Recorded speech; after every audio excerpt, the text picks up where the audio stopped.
Assalamualaikum warahmatullahi wabarakatuh. Rabbi shrah li sadri wa yassir li amri wa hlul 'uqdatam min lisani yafqahu qawli. Asyhadu an la ilaha illallah wa asyhadu anna Muhammadan 'abduhu wa rasuluh la nabiyya ba'da. Puji dan syukur kita ucapkan kepada Allah Subhanahu wa taala dan mengucapkan alhamdulillah rabbil alamin.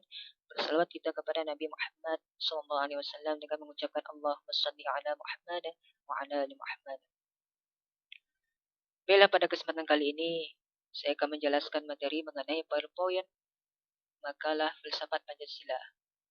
Sebelumnya, terima kasih kepada Bapak Ade Ariandi Saputra yang telah memberikan waktu dan kesempatan saya untuk menjelaskan materi mengenai PowerPoint makalah PKM Filsafat Pancasila. Terlebih dahulu, saya akan mengenalkan diri saya. Perkenalkan, nama saya Bintang Pasaman dari Fakultas Syariah dan Hukum, jurusan Hukum Keluarga. Baiklah teman-teman, pada hari ini saya akan menjelaskan materi mengenai filsafat Pancasila. Apa itu filsafat Pancasila? Ini dia. Teman-teman dapat melihatnya definisi dari filsafat Pancasila tersebut. Ini dia. Teman-teman dapat melihatnya dan dapat membacanya. Jadi filsafat Pancasila itu adalah penggunaan nilai-nilai Pancasila sebagai dasar negara dan pandangan hidup bernegara. Dalam prinsipnya, Pancasila sebagai filsafat merupakan perluasan manfaat dari yang bermula sebagai dasar dan ideologi, merambah hingga produk filsafat dan falsafah. Selanjutnya, teman-teman, kita masuk dari definisi dari filsafat Pancasila. Teman-teman dapat melihat tokoh-tokoh yang mengartikan dari filsafat sendiri dan Pancasila sendiri. Filsafat diantaranya ada tokoh-tokoh yang mendefinisikannya, antara lain Aristoteles, Al-Farabi, Hasbullah Barki, Plato. Sedangkan dari Pancasila ada tokoh-tokoh yang mengartikan dari Pancasila itu sendiri seperti Insinyur Soekarno, Muhammad Yamin, Nagoro, Profesor Dr. Nuk Khalis Majid. Selanjutnya teman-teman, kita masuk.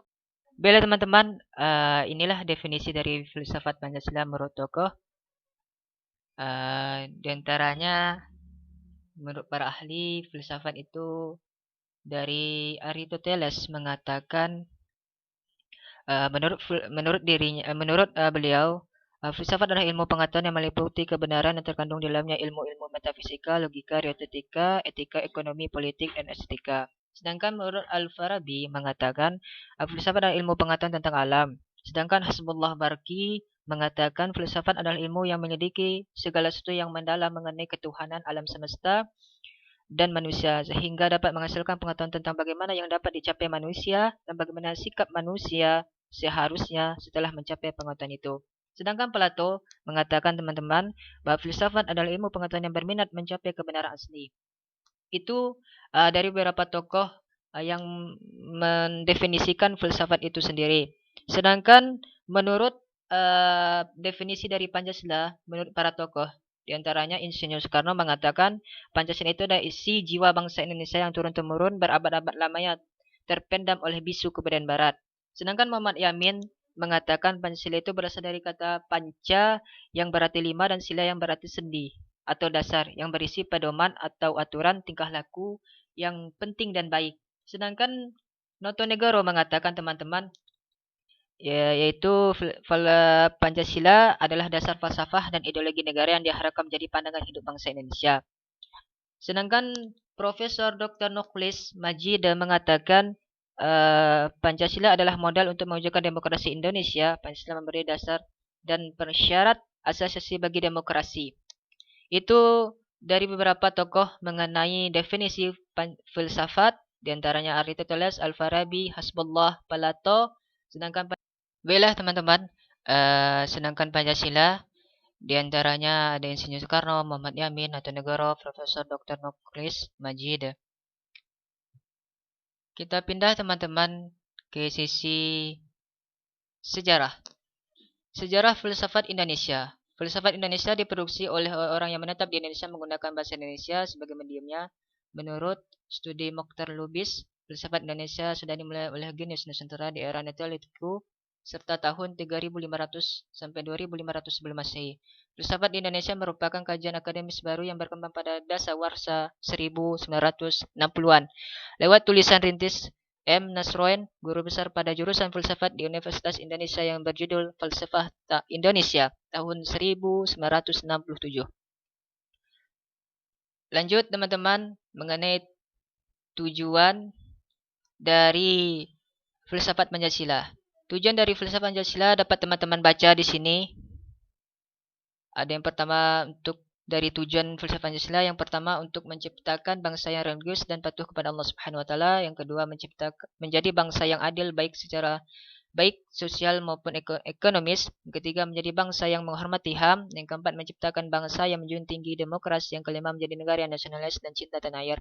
Sedangkan fungsi dari filsafat Pancasila sendiri, yang pertama sebagai sumber dari sumber hukum, yang kedua sebagai cita-cita dan tujuan bangsa Indonesia, yang ketiga menjadi falsafah hidup berbangsa, yang keempat menjaga perangkat ilmu kenegaraan, yang kelima sebagai pandangan hidup bangsa Indonesia, yang keenam memberikan substansi tentang hakikat negara, ide negara, dan tujuan negara. Kita lanjut teman-teman. Ini dia pengaruh realitas moral nilai filsafat Pancasila terhadap era globalisasi bermedsos. Dapat kita ketahui teman-teman, di era globalisasi sangat teman-teman, di era globalisasi yang telah kita jelaskan ini, dapat teman-teman baca. Selanjutnya kita masuk kepada ini dia. Seandainya Indonesia tanpa filsafat Pancasila, apa yang terjadi teman-teman?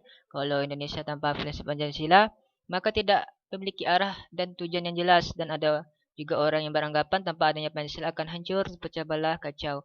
Anggapan lainnya, mungkin tanpa adanya Pancasila masih bisa bertahan dan masih tetap menjadi Indonesia. Seperti yang kita ketahui teman-teman, Pancasila merupakan dasar negara Indonesia, dan Pancasila merupakan pandangan hidup berbangsa dan bernegara. Segala perbuatan, nilai-nilai, dan norma serta perilaku kita semua berlandasan kepada Pancasila. Logikanya adalah Indonesia yang memiliki Pancasila saja masih terjadi pelanggaran, apalagi tidak memiliki Pancasila. Kita masuk ke dalam ini dia, contoh dari filsafat Pancasila. Di antaranya menjaga toleransi dan karakteristik, menjaga kerukunan umat beragama, mematuhi aturan yang berlaku, memihak dan membela negara, tidak membuat perpecahan antara kelompok, mengakui persamaan derajat penyelenggaraan negara sesuai dengan nilai ketuhanan, menegakkan keadilan. Itulah teman-teman presentasi dari PowerPoint saya. Terima kasih atas waktu teman-teman dalam menontonnya. Untuk itu jangan lupa like, subscribe, dan komen ya, sehingga saya tahu kesalahan saya tahu kelebihan saya, sehingga di kemudian harinya saya dapat memperbaikinya. Terima kasih kepada Bapak dosen sekaligus dosen pembimbing saya, yaitu Bapak Ade Ariandi Saputra, yang telah memberikan waktu dan kesempatan. Mohon maaf atas kesalahan dan kekurangan. Lillahi fi sabilil haqq fastabiqul khairat. Assalamualaikum warahmatullahi wabarakatuh.